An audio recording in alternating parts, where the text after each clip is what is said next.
ଆରେ ଆରେ ଏ ବଗଟା ତ ମୋ ମାଛ ନେଇ ଚାଲିଗଲା। ବଗ ଭଉଣୀ ରହିଯାଅ, ମତେ ମୋ ମାଛ ଫେରେଇ ଦିଅ। ଅନେକ କଷ୍ଟ କରି ମୁଁ ଏ ମାଛ ଧରିଥିଲି।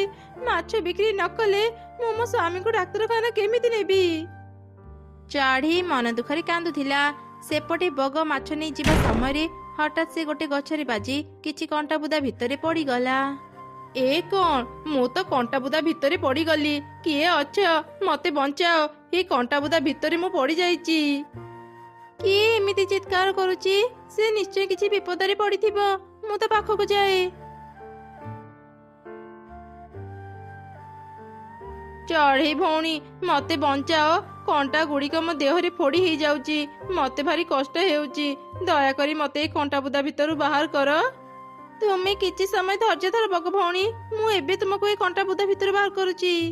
ତାପରେ ଚଢ଼େଇ ଏକ ଶକ୍ତ ଲାଠି ନେଇ ବଗକୁ କଣ୍ଟା ବୁଦା ଭିତରୁ ବାହାର କଲା।